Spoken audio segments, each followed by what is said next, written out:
สบายดีพ่อแม่พี่น้องสบายดีFCผู้ติดตามทางส่องเพจสร้างเครื่องเบิร์ดสุภูสุคนเนาะคลิปนี้สร้างเครื่องกับมาอัปเดตรถโพวินคือเก่ามื้อนี้ก็ได้ยกหัวจักรขึ้นใส่เป็นที่เรียบร้อยเนาะหูบส่งโตรถก็เริ่มโดดเด่นขึ้นมาตอนนี้ก็ตีเป็นเปอร์เซ็นต์ก็สิได้อยู่ประมาณ75%แล้วได้เฮ็ดใบดันดินใส่เนาะมื้อนี้สร้างเครื่องเฮ็ดใบดันดินใส่นี่มือเลยเนาะผู้เดียวมันเฮ็ดสักษายากเนาะเพื่อดัดโค้งเล็กอย่างต่างๆใบดันนี่สร้างเครื่องอันต่อออกถืออยู่เมตร40เนาะปกติรถเท่าเดียวนี่สร้างเครื่องสิเฮ็ดอยู่เมตร20นี่ฐานล้อมันกว้างอยู่เมตร20แล้วเพราะฉะนั้นแหละสร้างเครื่องก็เลยนำใบดันออกให้มันเหลือรถออกข้างละ10เซนคันเฮ็ดสำคัญเลยนี่มันเปรียบเสมือนว่ามันสั่นเลยสร้างเครื่องเบิ่งบ่อยากงามเนาะใบดันก็เลยถืออยู่เมตร40เนาะและสร้างเครื่องก็สิมา4แจงเนาะระบบข้านใบดันสร้างเครื่องว่าออกแบบว่าสิเฮ็ดตัวนี้เนาะโค้งลงโค้งแต่เทิงลงลุ่มบัดที่นี่สร้างเครื่องมาไล่เลียเบิ่งแล้วเนาะหรือว่าวิเคราะห์สร้างเครื่องยานมันดันดินบ่ได้ดีเนาะย้อนสาเหตุใดสร้างเครื่องสิอธิบายในคลิปนี้เนาะก็คือสร้างเครื่องสิเฮ็ดหูหยุดอยู่นี้ถ้าว่าใส่ข้านใบดันโค้งลงเนาะเฮ็ดเป็นง่าโค้งลงบัดนี้เวลามันติดดินเนาะมันติดดินแล้วมันสิทางตัวนี้ขึ้นเลยเนาะเปรียบเสมือนว่าเฮาย่อหรือว่าเฮาหามเนาะคันเฮาย่อนี่สิขึ้นนี่รถคันนี้สร้างเครื่องย่ออยู่2คนก็ขึ้นนี่บัดนี้เฮามาย่ออยู่ที่บัดนี้มาย่ออยู่ที่นี่4คนยังย่อบ่อยากขึ้นเนื่องจากว่ามันหับอยู่กลางเพราะฉะนั้นแล้วในความคิดของสร้างเครื่องดอกเนาะแต่ว่าผู้อื่นก็บ่จักว่าเพิ่นสิคิดจังได๋คันมาใส่อยู่กลางบัดนี้เวลาดันดินนี่มันสิดันดินได้หลายตัวรถจะบ่ค่อยงึ้งขึ้นเนาะนี่ก็เป็นไอเดียหรือว่าพี่น้องที่เฮ็ดรถอยู่แล้วเนาะที่เฮ็ดข้านใบดันจ่อมานี่มันสิมีผลอยู่น้อยนึงเนาะตัวนี้ก็บ่มีผลหลาย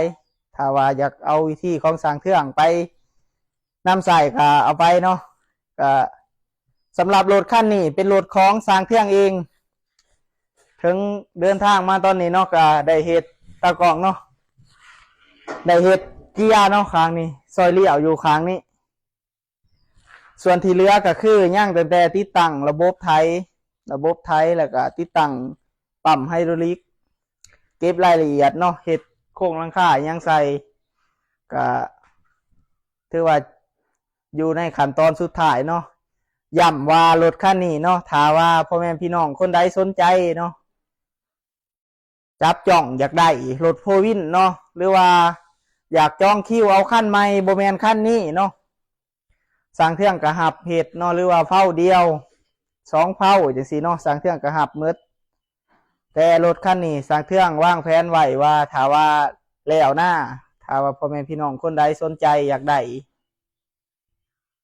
ติดต่อหาสร้างเครื่องเนาะจองไว้แต่ตอนนี้จะบ่ผิดหวัง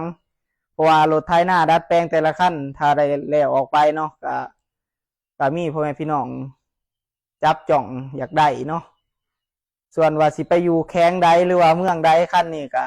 สร้างเครื่องยังบ่ฮู้เนาะตอนนี้ยังบ่มีเจ้าของก็สิประมาณนี้เนาะคลิปนี้ก็ฝากพ่อแม่พี่น้องติดตามเพจของสร้างเครื่องเนาะจังบ่พลาดคลิปการอัปเดตรถหรือว่าการเคลื่อนไหวของข่ายสร้างเครื่องถ้าว่าในการดัดแปลงรถเนาะสร้างเครื่องก็อยากมาที่อธิบายเติมในการดัดแปลงถ้าว่า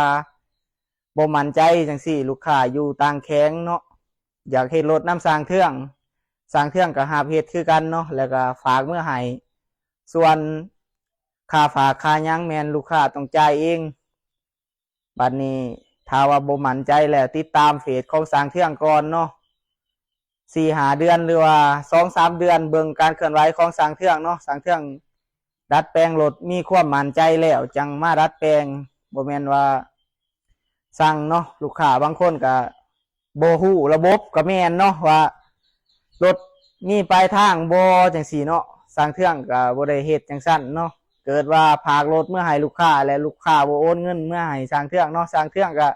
จริงเลยจังซั่นก็คือขายหน้าขายยางใส่เป็นจังซั่นเนาะคันอยากได้รถนี่รถบ่มีปลายทางแล้วก็สร้างเครื่องเฮ็ดถือว่าบ่มีดาวบ่มีพรเนาะต้องซื้อสดอย่างเดียวรถนี่จังได้ว่าซั่นซะสำหรับคลิปนี้ก็สิอธิบายยาวแน่เนาะขอปิดคลิปไปเพียงเท่านี้ขอขอบใจพี่น้องหลายๆเนาะที่เขามาเบิ่งคลิปของสร้างเครื่อง